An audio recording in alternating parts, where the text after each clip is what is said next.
ನಿನ್ನೆ ರಾತ್ರಿ ನಮ್ಮ ಬಾದಾಮಿ ತಾಲೂಕು ವ್ಯಾಪ್ತಿಯಲ್ಲಿ ಕರಡಿಗುಡ್ಡ ಗ್ರಾಮದಲ್ಲಿ ಒಂದು ಫೈರಿಂಗ್ ಇನ್ಸಿಡೆಂಟ್ ನಡೆದಿದೆ. ಇದರಲ್ಲಿ ಈ ವಿಚಾರವಾಗಿ ನಾವು ಕ್ರೈಮ್ ನಂಬರ್ 109 2026 ಅಲ್ಲಿ ಬಾದಾಮಿ ಪೊಲೀಸ್ ಸ್ಟೇಷನ್ ಈಗಾಗಲೇ ಪ್ರಕರಣ ದಾಖಲು ಮಾಡಿದ್ದೀವಿ. ಈ ಕೇಸಲ್ಲಿ ಒಬ್ಬ ಅಕ್ಯೂಸ್ ಇದ್ದಾನೆ. ಅವನ ಹೆಸರು ಬಂದ್ಬಿಟ್ಟು ಪ್ರಶಾಂತ್ ಸಿದ್ದರಾಮ್ ನಾವಿ. ಈ ಒಂದು ಚಡ್ಚನ್ ತಾಲೂಕ್ ದೇವರ ನಂಬರಿಗೆ ಈ ಗ್ರಾಮದ ವಾಸಿ.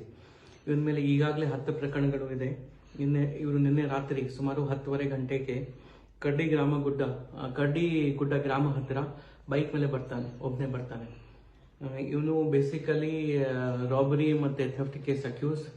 ಇವನು ಬಂದಾಗ ಅಲ್ಲಿ ಒಂದು ಮನೆಯಲ್ಲಿ ಹೋಗಿ ಖಾಲಿ ಮನೆಯಲ್ಲಿ ಹೋಗಿ ಚೆಕ್ ಮಾಡ್ತಾನೆ, ಏನೂ ಸಿಗ್ಲಿಲ್ಲ. ಮತ್ತೆ ಹೊರಗಡೆ ಬಂದು ಅದೇ ಗ್ರಾಮದಲ್ಲಿ ಒಂದು ಮನೆ ಹೊರಗಡೆ ಇಬ್ರು ವಯಸ್ಸಾಗರು ಮಲಗಿದ್ರು. ಅದೇ ಊರವರು ಮಲಗಿದ್ರು. ಅವರಿಬ್ರದ್ದು ಹೆಸರು ಹೋಲೆಯಪ್ಪ ಕರಿಯಪ್ಪ ಮುಗಾಲಿ ಮತ್ತೆ ಅವರ wife Basava wife of ಹೋಲೆಯಪ್ಪ ಮುಗಲಿ.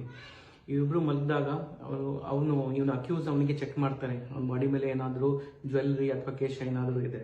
Check ಮಾಡುವಾಗ ಅವನಿಗೆ ಹೋಲೆಯಪ್ಪ ಕರಿಯಪ್ಪ ಮುಗಲಿಗೆ ಎಚ್ಚರಿಕೆ ಬಂತು. ಅವನು ಇವನಿಗೆ ಹಿಡಿತಾನೆ. ಇವನ ಹತ್ತಿರ ಅಕ್ಯೂಸ್ ಹತ್ತಿರ ಪ್ರಶಾಂತ್ ಸಿದ್ದರಾಮ್ ನಾವಿ ಹತ್ತಿರ ಒಂದು ಕಂಟ್ರಿ ಮೇಡ್ ಪಿಸ್ತಲ್ ಇರುತ್ತೆ. ಅವನು ಆ ಪಿಸ್ತಲ್ ತಗೊಂಡು ಅವನು ಎಸ್ಕೇಪ್ ಆಗಬೇಕು, ಸೇಫ್ ಆಗಬೇಕು ಅಂದರೆ ಒಂದ್ಸರಿ ಫೈರ್ ಮಾಡ್ತಾರೆ, ಅದು ಮಿಸ್ ಫೈರ್ ಆಯಿತು. ಇನ್ನೊಂದ್ಸರಿ ಫೈರ್ ಮಾಡ್ತಾರೆ, ಅದನ್ನು ಕೂಡ ಮಿಸ್ ಫೈರ್ ಆಯಿತು. 3ನೇ ಸರಿ ಫೈರ್ ಆಗುತ್ತೆ. ಇವನು ಹೋಲೆಯಪ್ಪ ಕಡೆ ಫೈರ್ ಮಾಡ್ತಾರೆ, ಬಟ್ ಅವನು ಸೇವ್ ಆಗ್ತಾರೆ. ಅವ್ರ ಹಿಂದೆಗಡೆ ಅವ್ರ ವೈಫ್ ಇರ್ತಾರೆ, ಬಸವ ವೈಫ್ ಆಫ್ ಹೋಲೆಯಪ್ಪ ಮುಗಲಿ. ಅವನಿಗೆ ರೈಟ್ ಕಾಲ್ಗೆ ಫೈರಿಂಗ್ ಆಗುತ್ತೆ, ರೈಟ್ ಕಾಲ್ಗೆ ಬುಲೆಟ್ ಹೋಗುತ್ತೆ.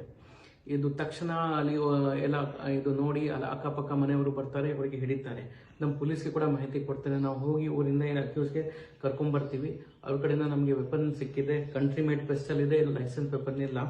ಈಗಾಗಲೇ ಅವರಿಗೆ ಅರೆಸ್ಟ್ ಮಾಡಿದ್ದೀವಿ. ಇವರು ಬಸವ ಹೋಲಿಯಪ್ಪ ಮುಗಾಲಿ, ಅವ್ರದ್ದು ಕಂಡೀಷನ್ ಕೂಡ ಔಟ್ ಆಫ್ ಡೇಂಜರ್ ಇದೆ. ಅವರಿಗೆ ಹುಬ್ಳಿ ರೆಫರ್ ಮಾಡಲಾಗಿದೆ. ಪ್ರಾಥಮಿಕ ಉಪಚಾರ ಬಾದಾಮಿ ಸರ್ಕಾರಿ ಆಸ್ಪತ್ರೆಯಲ್ಲಿ ಪ್ರಾಥಮಿಕ ಉಪಚಾರ ಆದ ನಂತರ ಅವರು ಕೂಡ ಔಟ್ ಆಫ್ ಡೇಂಜರ್ ಇದ್ದಾರೆ.